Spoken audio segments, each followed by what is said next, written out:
الرحيم وإذ قلنا للملائكة اسجدوا لآدم فسجدوا إلا إبليس أبى واستكبر وكان من الكافرين صدق اللہ العظیم۔ سورہ بقرہ ہے اور آیت نمبر 34 ہے اس کی۔ اللہ جل جلالہ فرماتے ہیں وَإِذْ قُلْنَا لِلْمَلَائِكَةِ، اور جس وقت ہم نے فرشتوں سے کہا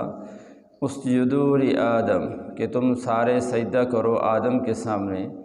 فسجدوا ان سب نے سجدہ کر لیا، الا ابلیس سوائے ابلیس کے کہ اس نے سجدہ نہیں کیا، ابا اس نے انکار کر دیا، واستکبر اور تکبر کا رویہ اختیار کیا، وکان من الکافرین اور وہ کافروں میں شامل ہو گیا۔ اس سے پچھلی آیات میں اللہ تعالیٰ نے فرشتوں کے سامنے حضرت آدم علیہ السلام کی علمی فوقیت کو ظاہر فرمایا، اور آدم علیہ السلام کی جب علمی فوقیت ظاہر ہو گئی تو اب اس کا عملی مظاہرہ بھی فرشتوں سے کروانا تھا، تو اس کے لیے اللہ سبحانہ و تعالیٰ نے فرشتوں کو حکم دے دیا کہ تم اب آدم کے سامنے سجدہ کرو۔ اور یہ اس لیے بھی تھا کہ آگے چل کے کیونکہ فرشتوں نے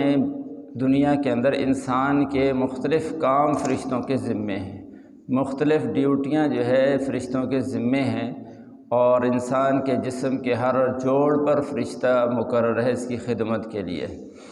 تو وہ بھی انہوں نے کرنا تھا۔ تو اس لیے اس وقت جو ہے جب آدم علیہ السلام کی تخلیق ہو گئی تو پھر فرشتوں کو اللہ تعالیٰ نے حکم دیا کہ تم آدم کے سامنے سجدہ کرو۔ اب فرشتوں نے تو سجدہ کر دیا لیکن ابلیس نے سجدہ نہیں کیا۔ اب پہلی بات یہ ہے کہ یہ سجدہ کس طرح کا تھا، تو یہ بات واضح ہے کہ یہ سجدہ تعظیمی سجدہ تھا۔ تعظیمی سجدے کا مطلب یہ ہے کہ جس دوسرے کی یعنی ادب اور احترام کے لیے اس کے سامنے سجدہ کر دینا۔ سجدہ اصل میں دو طرح کا ہوتا ہے، ایک ہے سجدہ تعظیمی اور دوسرا ہے سجدہ عبادت کا۔ عبادت کے سجدے کا مطلب یہ ہے کہ جس کے آگے سجدہ کیا جا رہا ہے اس کو اپنا خالق سمجھے، اپنا مالک سمجھے، اپنا رب سمجھے، اپنا معبود سمجھے، تو اپنا خالق سمجھ کر اس کے سامنے اپنی پیشانی ٹیکے، تو اس کو کہتے ہیں یہ سجدہ عبادت کا سجدہ ہے۔ اور دوسرا سجدہ ہوتا ہے تعظیمی، کہ جس کے سامنے سجدہ کر رہا ہے اس کو اپنا خالق اور مالک تو نہیں سمجھتا لیکن اس کی تعظیم اور ادب کی وجہ سے اس کے آگے سجدہ کر لیتا ہے، تو یہ تعظیمی سجدہ ہے۔ اور پہلا جو سجدہ عبادت کا سجدہ وہ کبھی بھی کسی بھی شریعت کے اندر اللہ کے علاوہ کسی کو بھی جائز نہیں ہوا۔ عبادت کا سجدہ صرف اللہ کے لیے ہے، شروع سے آدم علیہ السلام سے لے کر حضور علیہ السلام کی شریعت تک کسی نبی کی بھی شریعت کے اندر عبادت کا سجدہ کبھی بھی غیر اللہ کے سامنے نہیں کیا گیا، اور اس کو کبھی بھی جائز نہیں قرار دیا، کیونکہ یہ کفر ہے کہ اللہ کے علاوہ کسی اور کو بھی آدمی اپنا معبود سمجھے۔ اور دوسرا سجدہ تعظیمی سجدہ ہے، تو تعظیمی سجدہ پہلی شریعتوں کے اندر جائز تھا، اور یہ آدم علیہ السلام کے سامنے فرشتوں کو جو سجدہ کروایا جا رہا ہے یہ بھی تعظیمی سجدہ تھا، عبادت کا سجدہ نہیں تھا، اور یہ سجدہ پہلی شریعتوں میں جائز تھا۔ جیسے حضرت یوسف علیہ السلام کے بارے میں سورہ یوسف کے اندر آتا ہے کہ ان کے جو والدین دونوں اور ان کے 11 بھائی جب یہ مصر واپس گئے، جب حضرت یوسف علیہ السلام بادشاہ بن چکے تھے مصر کے، تو یہ سب نے ان کے سامنے سجدہ کیا، ان کے والدین نے بھی اور ان کے بھائیوں نے بھی سجدہ کیا، تو وہ سجدہ تعظیمی سجدہ تھا، عبادت کا سجدہ نہیں تھا، وہ اس شریعت کے اندر جائز تھا۔ لیکن حضور علیہ السلام کی شریعت جب آئی تو اس شریعت کے اندر اللہ کے علاوہ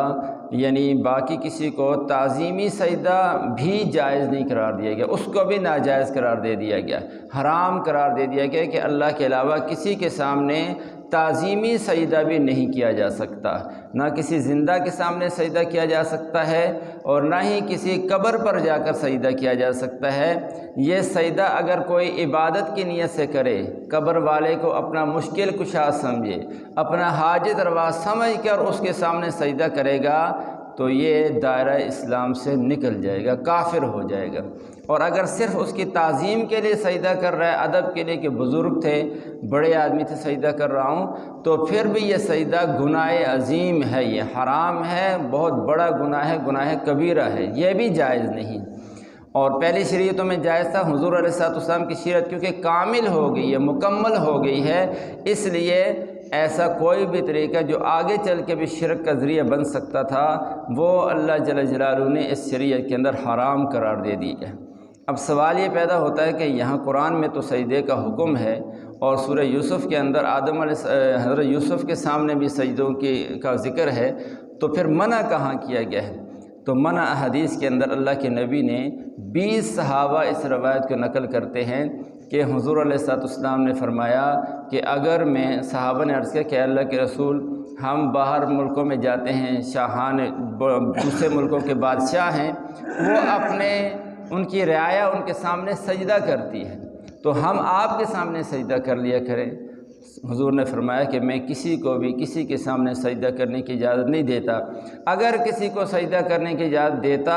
تو بیوی کو اجازت دیتا کہ وہ اپنے خاوند کے سامنے سجدہ کرے، اس کو بھی اجازت نہیں دیتا، لہذا کسی کو بھی اجازت نہیں ہے۔ تو حضور علیہ الصلوۃ والسلام نے منع فرما دیا، اور سختی سے منع فرمایا، اور یہ بھی فرمایا کہ میری قبر کو میرے بعد سجدہ گاہ نہ بنانا، اور میں لعن اللہ الیہود والنصارى، اللہ تعالیٰ یہودیوں اور نصرانیوں پر لعنت کرے جنہوں نے اپنے نبیوں کی قبروں کو سجدہ گاہ بنا دیا ہے۔ تو اللہ کے نبی نے فرمایا میری قبر کو سجدہ گاہ مت بنانا۔ تو افسوس کی بات یہ ہے کہ حضور نے تو اپنی قبر کو بھی سجدہ گاہ بنانے سے منع کیا ہے، لیکن ہمارے بر صغیر کے اندر ایک خصوص مسلمانوں کا ایک طبقہ وہ مزاروں پر جا کر بھی اولیاء اللہ کے سامنے اپنے ماتھے ٹیکتے ہیں، سجدے کرتے ہیں، اور بڑے بڑے لوگ بھی جا کے ماتھے ٹیک دیتے ہیں، سیاست کے پجاری بھی جا کے سجدہ کرتے ہیں۔ تو یہ سجدے ناجائز ہوتے ہیں، حرام ہوتے ہیں سجدے، کوئی جائز نہیں۔ اگر بڑے سے بڑا آدمی بھی کرے تو ناجائز ہوگا، اور اس کے کسی عمل کی خواہ ہمیں تعویلیں نہیں کرنی چاہیے۔ تو اللہ فرماتے ہیں سجدہ کیا فرشتوں نے اور سوائے ابلیس کے۔ ابلیس نے کیوں نہیں سجدہ کیا؟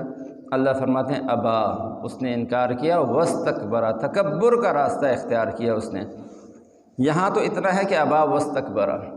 لیکن وجہ بیاننے کی سورہ اعراف کے اندر جو ہے اس کا تذکرہ بھی ہے کہ اللہ تعالیٰ نے جب اسے سجدے کا حکم دیا تو اس نے کہا کہ خلقتنی من نار وخلقتہ من طین، اے اللہ آپ نے مجھے آگ سے پیدا کیا ہے اور اس کو مٹی سے پیدا کیا ہے، تو آگ سے بنی ہوئی چیز مٹی سے بنی ہوئی چیز سے بہتر ہوتی ہے، تو میں بہتر ہوں، میں اس سے آگے سجدہ کیسے کروں؟ تو اس نے اپنے عقلی گھوڑے دوڑائے، تو اللہ تعالیٰ نے فرمایا کہ جا تو مردود ہو گیا، ہمیشہ کے لیے راندہ ایک درگاہ ہو گیا۔ تو اس نے تکبر کا راستہ اختیار کیا، اس وجہ سے اللہ تعالیٰ نے اس کو ہمیشہ کے لیے راندہ درگاہ کر دیا۔ اس سے معلوم ہوا کہ اللہ تعالیٰ کے جب حکم سامنے آ جائے تو پھر اس کے سامنے اپنی عقلی گھوڑے نہیں دوڑانے چاہیے۔ حالانکہ یہاں جو اس نے دلیل دی ہے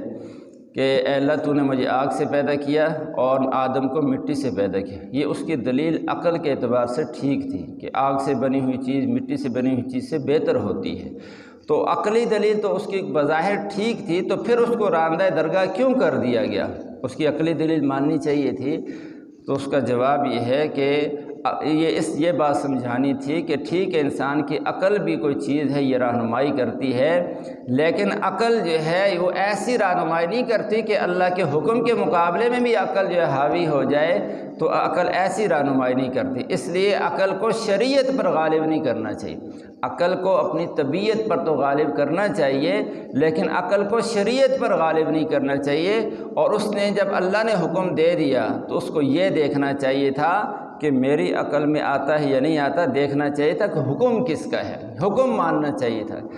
ہمارے حضرت مولانا اشرف علی تھانوی رحمۃ اللہ علیہ نے اس کو بڑے اور انداز سے بیان فرمایا ہے۔ انہوں نے فرمایا کہ شیطان جو ہے نا، یہ عالم بھی بہت بڑا تھا، بہت بڑا عالم تھا یہ، اور عابد بھی بہت بڑا تھا۔ عابد اتنا بڑا تھا کہ ایک بزرگ انہوں نے اپنی تفسیر میں لکھا ہے کہ 7 لاکھ سال اس نے عبادت کی تھی۔ یہ چھوٹا ہی تھا، فرشتوں میں آ گیا، فرشتوں ہی میں بڑا ہوا اور انہی کے اندر زندگی گزارتا تھا، حتیٰ کہ طاؤس الملائکہ اس کو کہتے ہیں، ملائکہ کا بھی سردار بن گیا عبادت کی وجہ سے۔ اتنا بڑا عابد تھا، عابد بھی تھا عالم بھی تھا اور عاقل بھی تھا، عقل بھی اپنی استعمال کی اس نے، لیکن ایک چیز کی کمی، 3 عین تو اس میں تھی، عالم بھی تھا، عابد بھی تھا، عاقل بھی تھا، ایک عین کی کمی تھی کہ عاشق نہیں تھا، یہ عاشق نہیں تھا۔ اگر اللہ تعالیٰ کا عشق ہوتا، محبت ہوتی، تو پھر یہ دیکھتا کہ یہ حکم تو میرے محبوب کا ہے، یہ تو لہذا میری عقل میں آتا ہے یا نہیں آتا، میں نے اس کو پورا کرنا ہے، تو عشق کی کمی تھی۔ اور آج بھی ہمارے اندر جو ہے وہ عشق ہی کی کمی ہے، ہم بعض اوقات عقلی دوڑانے شروع کر دیتے ہیں، تو اصل چیز ہے اللہ اور اس کے رسول کا عشق جب آ جاتا ہے، پھر آدمی تعویلیں نہیں کرتا، وجہ نہیں ڈھونڈتا، لاجک نہیں ڈھونڈتا، بلکہ عمل کرتا ہے۔ تو اللہ فرماتے ہیں کہ اس کی وجہ سے وہ کان من الکافرین، کافروں میں سے ہو گیا وہ، تو یہ کیونکہ اللہ کے حکم کا معارضہ کیا تھا، مقابلہ کیا تھا، تو صرف جو ہے وہ اس وجہ سے نہیں کہ سجدہ نہیں کیا تو اس وجہ سے وہ راندہ درگاہ ہو گیا، اس وجہ سے نہیں ہوا وہ، بلکہ اس نے آگے سے اللہ کے حکم کا مقابلہ کیا ہے، تو اس وجہ سے وہ کافر ہو گیا اور راندہ درگاہ ہو گیا۔ اگر کوئی آدمی نماز فرض ہے نہیں پڑھتا، تو نہ پڑھنے کی وجہ سے گناہ گار تو ہے، لیکن کافر نہیں ہے وہ۔ لیکن اگر وہ نماز کا انکار کر دے، کہتا ہے میں مانتا ہی نہیں نماز کو، تو ایک طرف اللہ کا حکم ہے، دوسری طرف اس کی اپنی عقل ہے، کہتا ہے میں نہیں مانتا، سجدوں سے کیا ہوتا ہے، ہمیں کیا ملا سجدوں سے؟ تو جب یہ انکار کرے گا تو پھر یہ دائرہ اسلام سے خارج ہو جائے گا، کہ اللہ کے حکم کا مقابلہ کرنا یہ بہت خطرناک ہے۔ تو بہرحال ہمارے لیے سبق کی بات یہ ہے کہ ایک تو اللہ کے علاوہ کسی کو بھی کسی طرح کا کوئی سجدہ جائز نہیں ہے، رکوع بھی جائز نہیں ہے، اور ایسے ہاتھ باندھ کے کھڑے ہونا یہ بھی جائز نہیں ہے کسی کے سامنے، کیونکہ یہ عبادت کے طریقے ہیں، اللہ کے علاوہ کسی کے سامنے جائز نہیں ہے۔ اور دوسری بات ہمیں یہ معلوم ہوئی کہ جب اللہ کا حکم سامنے آ گیا تو پھر ہم نے اپنی عقل کو نہیں دیکھنا، بلکہ اللہ کے حکم کو دیکھنا ہے کہ اللہ کیا کہتا ہے، اس کو پر عمل کرنا ہے۔ اللہ تعالی ہمیں عمل کی توفیق نصیب فرمائے۔